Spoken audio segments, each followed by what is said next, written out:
Ang isa sa mga aral ng Iglesia Katolika na palaging tinutuligsa ng mga nagsusulputang kulto at mga sikta ngayon ay ang paniniwala natin sa purgatorio at pagdadasal para sa mga kaluluwa. Ayon sa kanila, ito daw ay imbento lang ng mga Katoliko at wala ito sa Biblia. Paano natin ito maidipinsa? Ating panuorin ang susunod na video. Magandang gabi, kapatid. Magandang gabi. Anong maitutulong ko sa iyo, Pastor? Nandito na naman ako pang turuan kita sa mga aral sa Biblia. Sige, pero siguraduhin mo lang na hindi ikaw ang matuturuan ko. Anong ginagawa mo ngayon, kapatid? Ito, naghahanda para sa aking pagpadasal ng mga kaluluwa sa mga namayapa kong mga kamag-anak na nasa purgatorio. Alam mo bang walang purgatorio sa Biblia? Maaaring ang salitang purgatorio ay hindi mo pa nababasa, pero ang konsepto o kahulugan nito ay nasa Biblia. Mababasa mo ba rin ang salitang Biblia o kaya ang salitang bagong tipan mula sa Genesis hanggang sa Apokalipsis? Hindi. Pero naniniwala ka naman sa Biblia at sa bagong tipan? Oo, siyempre.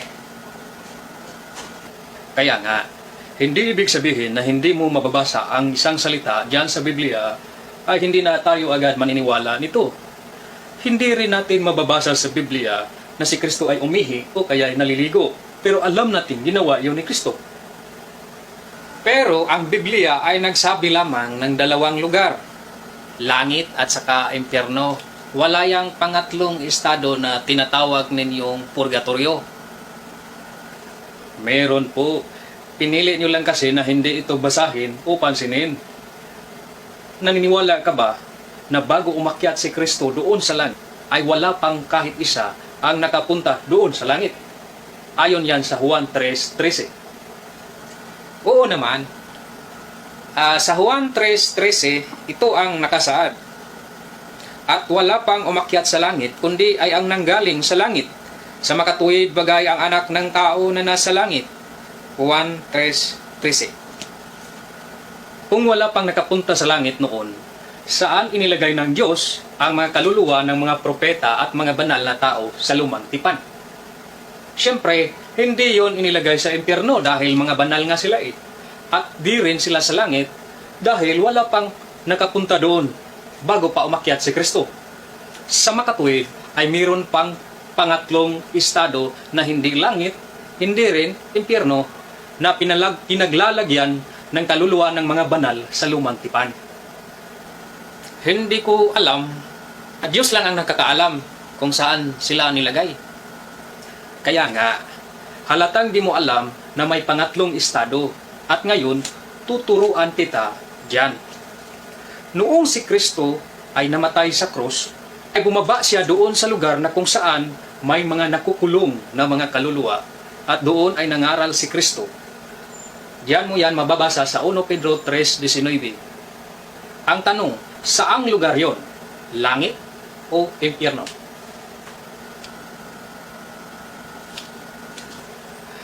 Pwede mo yung tawagin kahit anong pangalan, pero kaming mga Katoliko ay tinatawag namin yun purgatorio. Ang purgatorio ay salitang Espanyol na bababasa rin sa Bibliang Espanyol. Narito ang La Sagrada Biblia at basahin mo ang 1 Pedro 3:19. Okay, ito ang nakasaad sa Espanyol na Biblia na La Sagrada Biblia. 1 Pedro 3:19. A los tales predico mucho tiempo el Espíritu de Cristo por boca de Noé, que duró la fabricación del arca, el Padre se enciende por espíritus las almas y por cárcel el purgatorio. 1 Pedro 3:19, La Sagrada Biblia. Di ba? Gusto mo mababasa ang salitang purgatorio sa Biblia at yun, nandun nga sa Biblia. Nasiyahan ka na ba sa nabasa mo, Pastor? Pero yan ay Bibliang Katoliko. Bakit? Di mo ba alam na ang Biblia ay aklat ng mga Katoliko? Ang Iglesia Katolika kasi ang nagpasya kung anong aklat ang ilagay sa bagong tipan. At ang Iglesia Katolika rin ang unang gumawa ng kauna-unahang kumpletong Biblia. Bakit di na lang kayo gumawa ng sarili niyong Biblia, Pastor? At di na kayo makihiram pa sa gawa ng iba? Pinahanap mo ako sa salitang purgatorio sa Biblia at ngayon binigay ko sa iyo. Ano pang gusto mo? Pero walang bersikulo sa Biblia kung saan mababasa mo ang konsepto ng pagdadasal ng kaluluwa doon sa tinatawag ninyong purgatorio. Inimbento lang yan ng mga Katoliko para magkapera kayo. Ang totoo ay meron talaga. Hindi nyo lang ito binasa o kaya'y tinanggal nyo na ito sa Biblia nyong daladala. At meron ako ditong Bibliang Protestante, ang paborito ninyong King James Bible, na original ito at ang kauna-unahang pinalabas noong 1611. Pakibasa po sa 2 Macabeo 12:45-46. Okay, dito sa Holy Bible na King James Version, ang original na pinalabas noong 1611, ito ang nakasaad sa 2 Macabeos 12:45 hanggang sa 46. Dahil buo ang kaniyang paniniwala na ang lahat ng namamatay na nanatiling makadiyos ay tatanggap ng dakilang gantimpala, ginawa niya ang paghahandog na iyon upang ang pagkasala ng mga namamatay na ito ay patatawarin. 2 Macabeo 12:45-46. Pero yan ay aklat na hindi binigyang inspirasyon o apokripa. Sinong may sabi sa'yo na hindi yon binigyang inspirasyon? At kaninong otoridad mo nakuha ang pagdeklara na yon ay hindi binigyang inspirasyon o yon ay apokripa? Kahit sino ba ay pwede nang magsabing apokripa yan dahil salungat ito sa paniniwala nyo? Hindi mo kasi pwedeng sabihin na di binigyang inspirasyon ang aklat na yon dahil lang ay di mo gusto ang mga laman nito.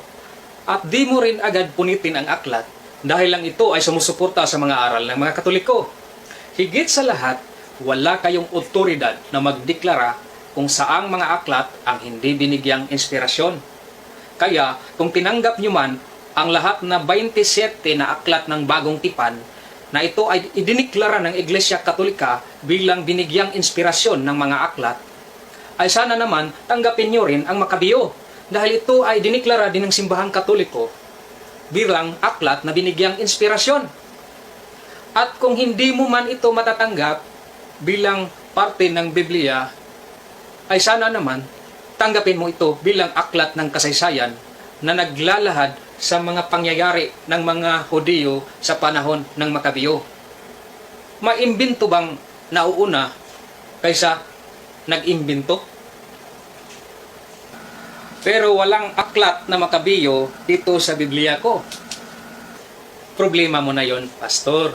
Tinanggal nyo kasi yon kasama ang 6 pang aklat dahil nga ito'y sumusuporta sa mga aral ng Katoliko.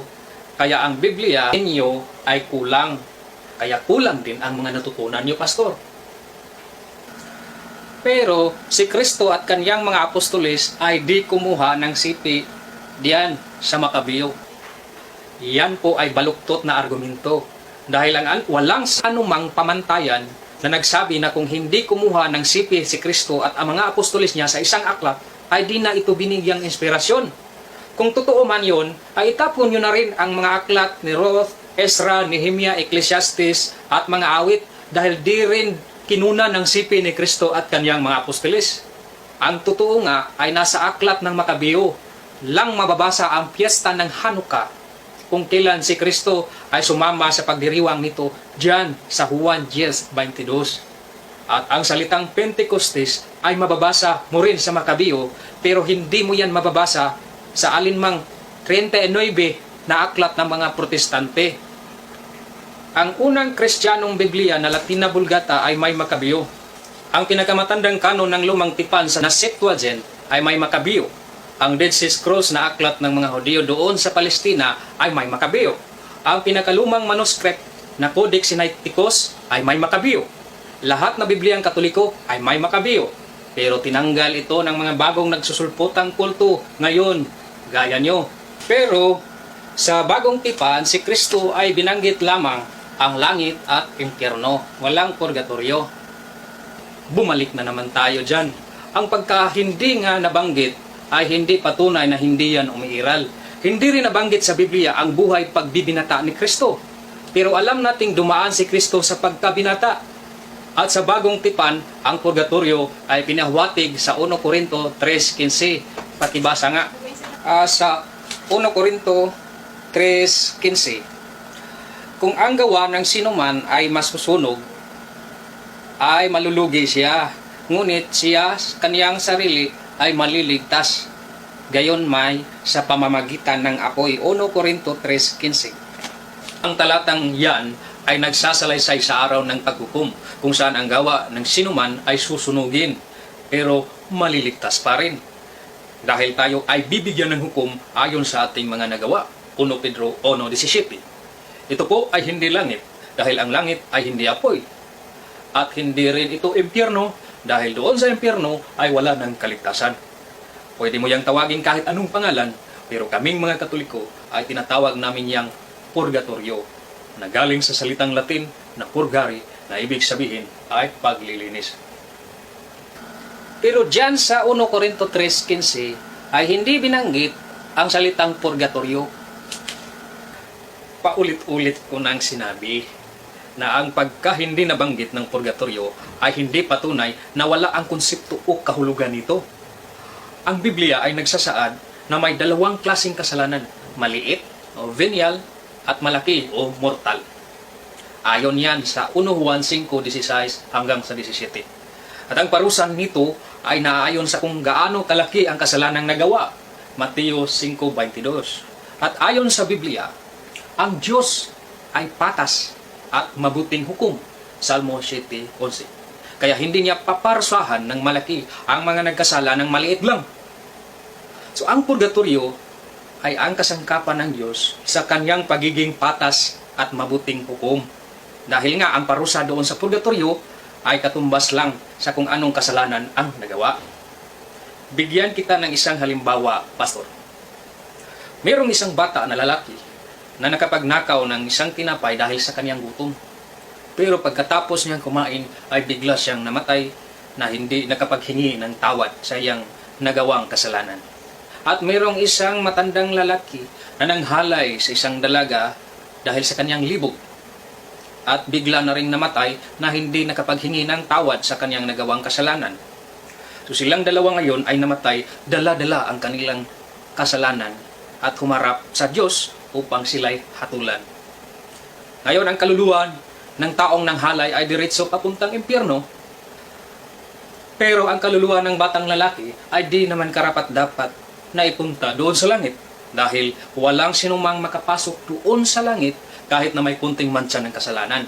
Yan mababasa sa Apokalipsis 21:27. Ngayon, ang tanong ko sa iyo, Pastor, kung ikaw ang nasa posisyon ng Diyos, saan mo ilagay ang kaluluwa ng bata?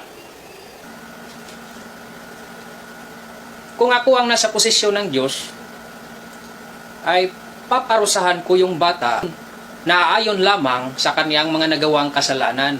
Pero pagkatapos niyan, ay papasukin ko niya siya sa langit, dahil ang Diyos naman ay maawain. Iyon. Katoliko ka na pala ngayon, Pastor.